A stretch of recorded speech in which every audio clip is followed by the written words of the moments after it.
Jidinzala qui canavantima, papa na kasi au flash. 10 seconds ago.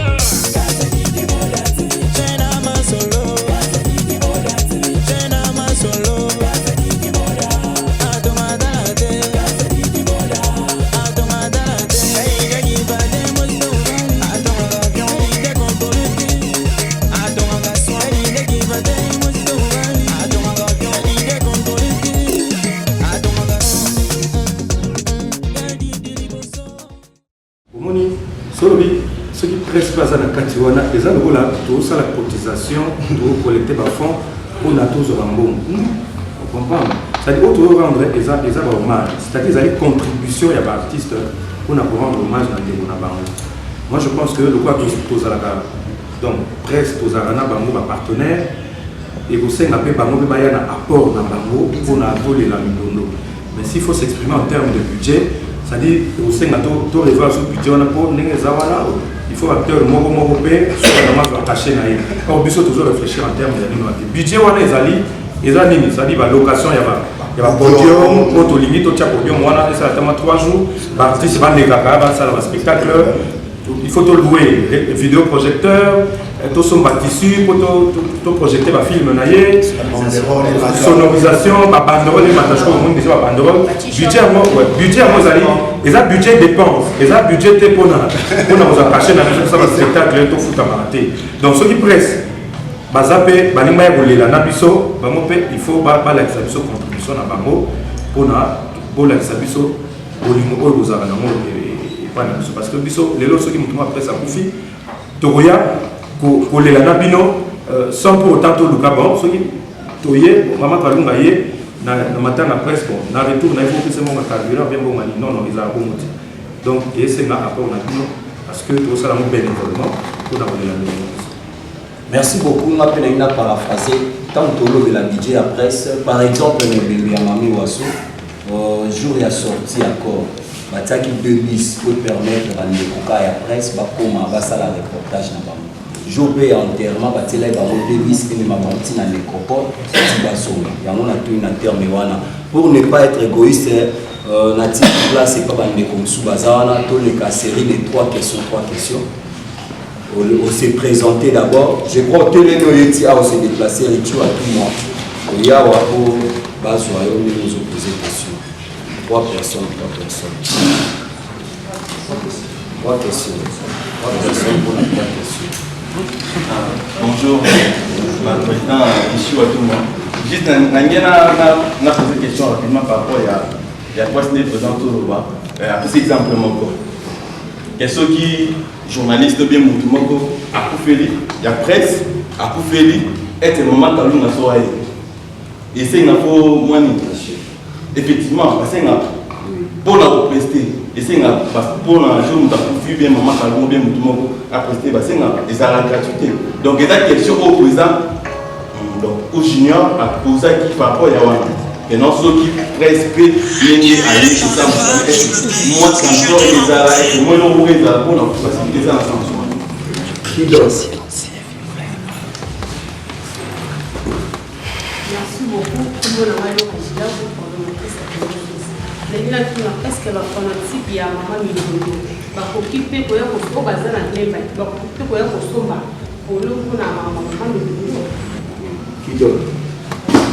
Oui, merci. Charlie, il n'a pas les Congo TV et Afrique Lumière TV. Question est d'abord, est-ce que l'organisation il y a lemba ou bien il y a sur place dans les lieux où il officiel. Deuxième question est, est-ce que vous avez une autorisation préalable et l'organisateur de Matang? Question dans la ok, merci beaucoup. Nous avons une question à Souka. En tout cas, si on a une lemba,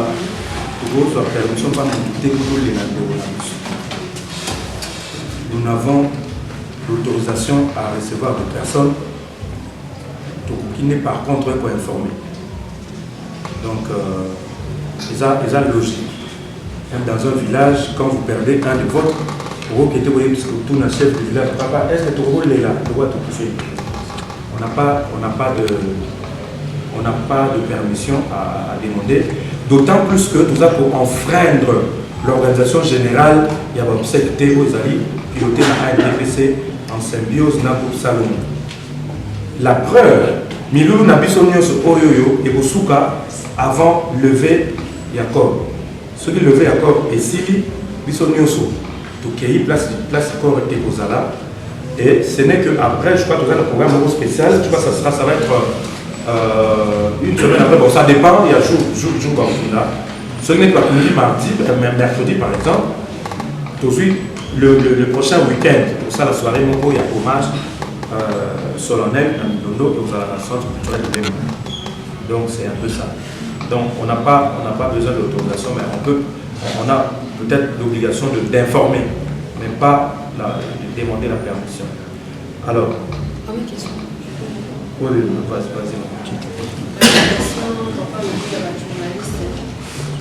Presse,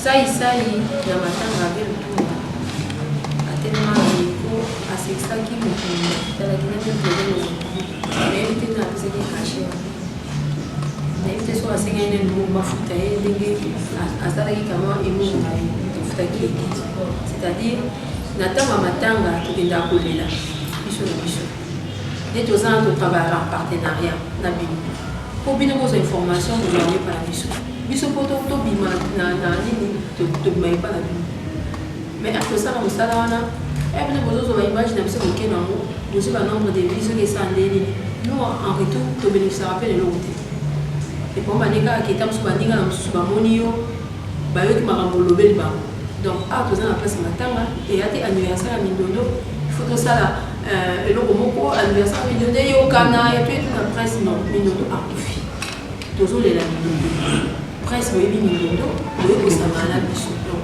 ndenge président obaki caché ya motu awa eza te donc presse tolongola na l'équivoque wana ya mbongo biso moko toza na mbongo te biso mpo tozocontribue bino mpe na part na bino moko mpe kocontribue mpona biso po biso toorganize matanga na bien vous pouvez aussi contribuer parce que toza na posa ya contribution ya bato nyonso boyebaki mindondo asala mosala kitoko oyo bino boyebi vous pouvez aussi contribuer donc c'est ça président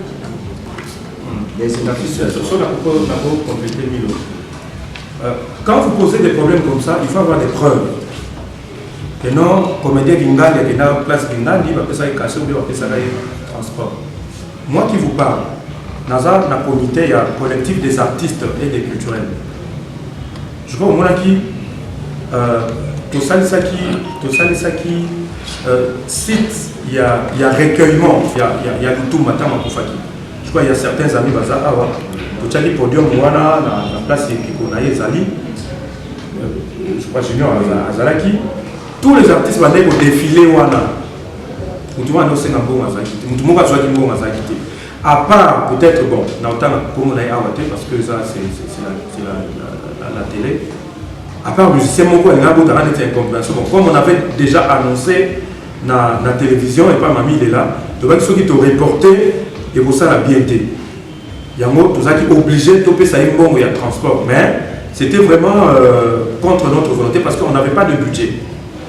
Mais le reste, nous sommes Yokaki, on a choisi qui on a basé quoi, Balofomo, Banani, tout mon côté a choisi à Senga qui a transport. Ils étaient venus pour honorer leur vieux et c'est comme ça que ça se passe. À moins que ceux qui m'attendent les alliés sponsorisés, c'est le sponsor qui organise le tout. Là, c'est tout à fait normal. Non, Bracongo, Bralima. Il y a le bien à honorer artiste et Bango Moko, ça va contacter l'artiste pour ça la du festival. Ça c'est autre chose. Mais dans le cas de Bisso, les alliés bonne volonté na Bisso Moko, ou le Bino Pécopé, ou comme la Bino Notam Sumoko, en tout cas, qui n'a photo honorée, je ne pense pas que ça ne va pas demander des frais pour Nagoya pour les Lanabino. Voilà. Deuxième question, on a un fanatique, on regarde des t-shirts. Au départ, déjà, nous avons signifié que moi, nous surtout, ou artiste, nous sommes allés à chaque contribution, nous devons donner un budget pour ça, la t-shirt, et puis on blata. Et puis, qui s'y pète mon tour pour oser notre combattre dans la mission. Mais mon douceur habite que moi je vais pleurer avec les artistes et les il vient, il contribue. N'engagez tout ça, docteur, Kabola, t-shirt, on a surtout. Ensemble, là, il y a le roi et on ne voit pas un t-shirt, mais au départ, ça demande une contribution. Nous n'avons pas besoin de services philanthropiques, de une bonne moment, de une bonne bon. Bon, il y a pas de problème, les gars, en tout cas, notre niveau là, surtout pour le niveau là, pour bien la sous-presse, pour signaler bien, pour le niveau qu'on va débattre pour nous. Et jusque-là, tous à un niveau de contribution, une contribution là, et puis surtout, évoluer dans le sens.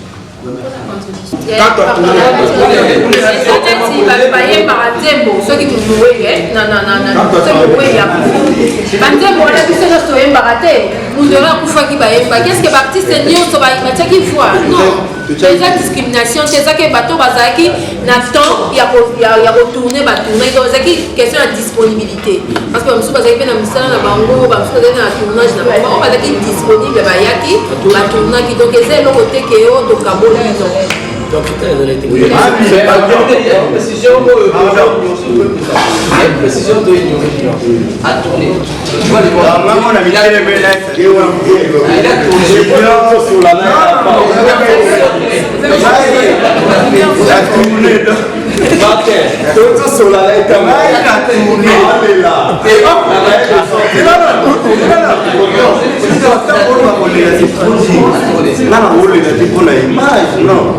et ça c'est que tu as tourné de quand non et ça famille on comprend tant que les matèques de dedans Ancien Testament vous comprenez mais la tournée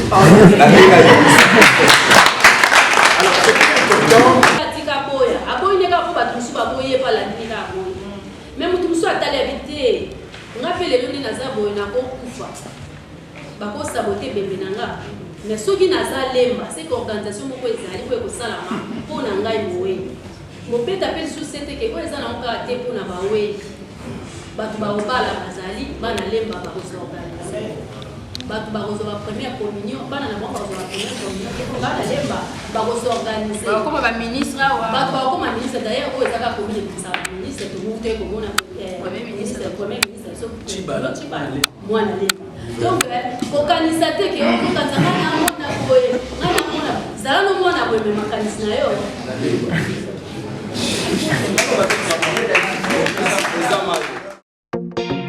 Didn't tell like you can have antima. Papa na kasi o flash. 10 seconds.